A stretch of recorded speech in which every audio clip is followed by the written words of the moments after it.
Hello friends, welcome back to my channel TK technical point. Software engineer की 6 मास की video में हम बात करने वाले हैं रिक्वायरमेंट डॉक्यूमेंटेशन के बारे में। यानी कि रिक्वायरमेंट की डॉक्यूमेंटेशन क्यों नीड की, इसकी ज़रूरत क्यों पड़ती है, क्यों ये इंपॉर्टेंट है और इसका प्रोसेस क्या होता है, किस तरह से हम किसी भी रिक्वायरमेंट्स जो हमने गैदर की उसको डॉक्यूमेंटेशन यानी कि उसका एसआरएस डॉक्यूमेंट्स किस तरह से रेडी करते हैं, इसके बारे में आज की वीडियो में बताने वाला हूँ। अगर आप चैनल पर नए हैं तो प्लीज़ वीडियो को लाइक कर दें, चैनल को सब्सक्राइब कर दें ताकि आगे आने वाली इसी तरह की यूजफुल वीडियोज़ की नोटिफिकेशन आपको मिलती रहे।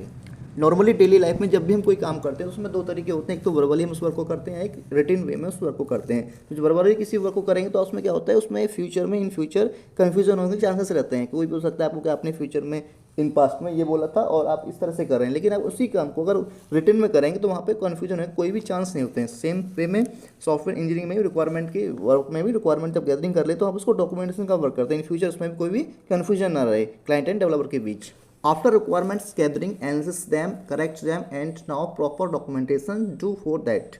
यानी कि रिक्वायरमेंट गैदरिंग के बाद उसको एनालिसिस करना है और उनको करेक्ट करना है, यानी कि जो भी हमें कमी लगती है उसमें हम उसको सही करेंगे। उसके बाद हम क्या करेंगे, उसका डॉक्यूमेंटेशन करेंगे प्रॉपर वे में, यानी कि उसका एसआरएस डॉक्यूमेंट रेडी करेंगे ताकि इन फ्यूचर क्लाइंट और डेवलपर के बीच में कोई भी उसमें कन्फ्यूजन ना रहे और उस पेपर पर हम जो भी हम वहाँ पे एसआरएस डॉक्यूमेंट बना रहे हैं क्लाइंट और डेवलपर के दोनों के शाइन करेंगे कि हाँ हम दोनों इस डॉक्यूमेंटेशन से एग्री हैं। जो भी यहाँ पे टर्म्स एंड कंडीशंस हैं ये हमारे ही निगरानी में रखी गई हैं।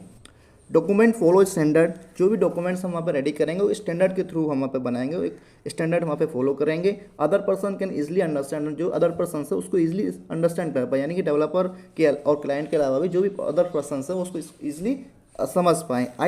IEEE provides a standard for SRS documents in IEEE 830। यानी IEEE प्रोवाइड करता है कि स्टैंडर्ड SRS डॉक्यूमेंट्स को बनाने के लिए IEEE 803 के अंदर for more readable modifiable it follow through the word. इस एसआरएस डॉक्यूमेंट्स को रीडेबल बनाने के लिए, ज़्यादा से ज़्यादा रीडेबल बनाने के लिए, मॉडिफाइबल बनाने के लिए, और ये जो फॉलो होता है through the all the word, पूरे वर्ड में ये फॉलो होता है। ये नहीं कि इंडिया में कोई अलग स्टैंडर्ड फॉलो हो रहा है और यूएस में कोई अलग स्टैंडर्ड फॉलो हो रहा है, ऐसा नहीं होता है। पूरे वर्ड में एक सेम स्टैंडर्ड ही फॉलो होता है एसआरएस डॉक्यूमेंट्स बनाने के लिए। IEEE standards for SRS. IEEE का स्टैंडर्ड क्या है एसआरएस डॉक्यूमेंट्स बनाने के लिए जानते हैं। यहाँ पे पहला है इंट्रोडक्शन। इंट्रोडक्शन के अंदर क्या होगा, जो भी हम प्रोडक्ट बना रहे हैं उसका इंट्रोडक्शन किस तरह से देंगे। सबसे पहले पॉइंट होगा पर्पस, यानी कि उस प्रोडक्ट को हम बना रहे हैं उसका पर्पस क्या है, यहाँ पे मैं मेंशन करूँगा। What product will be do, जो एक्चुअली प्रोडक्ट का जो वर्क है वो होगा क्या, क्या वो काम करेगा। एंड नेक्स्ट है स्कोप एंड ऑडियंस, उसका स्कोप क्या होगा, उसकी ऑडियंस किस तरह की होंगी, यानी कि which type client use it, किस तरह के क्लाइंट इसको यूज़ करेंगे। And which field like education, medical और रिसर्च, किस तरह के फील्ड में यूज़ होगा, रिसर्च में यूज़ होगा, मेडिकल लाइन में यूज़ होगा या एजुकेशन के फील्ड में यूज़ होगा। एंड थर्ड पॉइंट है इसका डेफिनेशन। डेफिनेशन क्या है, every term well be defined, जो भी यहाँ पे टर्म यूज़ होगी उसकी डेफिनेशन हमें वेल डिफाइन करनी पड़ेगी, क्योंकि किसी की भी चीज़ को हमें यहाँ पे शॉर्ट फॉर्म में नहीं लिखना है, क्योंकि एक शॉर्ट फॉर्म में काफ़ी मीनिंग हो सकते हैं, इसलिए जो भी हमें यहाँ पे लिखना है उसको वेल डिफाइन करना होगा। एंड फोर्थ पॉइंट है रेफरेंसेस एंड एसआरएस टीम, जो भी हमने रेफरेंसेस लिए हैं इसमें उसको मेंशन करना होगा, और जो भी टीम के मेंबर्स हैं जिसने भी ये डॉक्यूमेंट्स बनाया उनको भी यहाँ पे मेंशन करना होगा। Overview, every point check carefully, जो भी यहाँ पे वर्क हुआ है उसको केयरफुली चेक करना पड़ेगा। एंड पॉइंट नॉट मिसिंग, कोई पॉइंट इसमें मिसिंग तो नहीं। इस तरह से हमें यहाँ पे इंट्रोडक्शन के अंदर पर्पस, स्कोप, डेफिनेशन, रेफरेंसेस और ओवरव्यू, ये सभी चीज़ें यहाँ पे मेंशन करनी होंगी अपने एसआरएस डॉक्यूमेंट्स के अंदर। सेकंड पॉइंट है ओवरऑल डिस्क्रिप्शन, यानी कि इसके अंदर हमें क्या मेंशन करना होगा, प्रोडक्ट पर्सपेक्टिव, प्रोडक्ट का जो पर्सपेक्टिव है वो क्या है, हाउ प्रोडक्ट वर्क, प्रोडक्ट किस तरह से वर्क करेगा, हु इज स्टॉक होल्डर, और इसका स्टॉक होल्डर कौन कौन इसको यूज़ करेगा। प्रोडक्ट फंक्शन, प्रोडक्ट की फंक्शनलिटीज़ क्या होंगी, what important function on it, और इसके अंदर क्या क्या इंपॉर्टेंट फंक्शंस होंगे यहाँ पे ये हमें मेंशन करना होगा। यूजर कैरेक्टरिस्टिक्स, किस तरह के यूजर इसको यूज़ करेंगे, क्या इसके यूजर के अंदर क्वालिटी होनी चाहिए, अगर कोई विशेष क्वालिटी चाहिए तो वो हमें यहाँ पे मेंशन करना होगा। जनरल कॉन्स्टेंट्स, यानी कि एनी लिमिटेशंस और हैव और नॉट, इसके अंदर कोई भी लिमिटेशंस, कुछ लिमिटेशंस तो नहीं है, कोई लिमिट तो नहीं, इस तरह की भी कोई अगर लिमिट्स हैं तो वो भी हमें यहाँ पे मेंशन करनी होगी।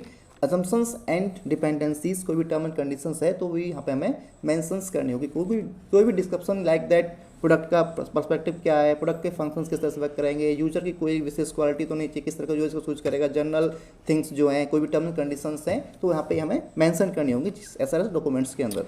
थर्ड पॉइंट है स्पेसिफिक रिक्वायरमेंट। स्पेसिफिक रिक्वायरमेंट क्या है, एक इट इज़ इंपॉर्टेंट फेस, ये इंपॉर्टेंट फेस है। रिक्वायरमेंट डॉक्यूमेंटेशन का, इसके अंदर क्या होता है एक्सटर्नल इंटरफेस रिक्वायरमेंट, यानी कि कोई भी एक्सटर्नल इंटरफेस रिक्वायरमेंट है वो मेंशन करेंगे, जैसे यूजर की कोई ट्रेनिंग की नीड है या कोई किस तरह का हार्डवेयर किस तरह का सॉफ्टवेयर इंटरफेस होगा, ये सब चीज़ें यहाँ पे डिफाइन करनी होंगी। फंक्शनल रिक्वायरमेंट्स क्या है, user which function need, user को किस फंक्शंस की नीड है ये यहाँ पे मेंशन करना होगा।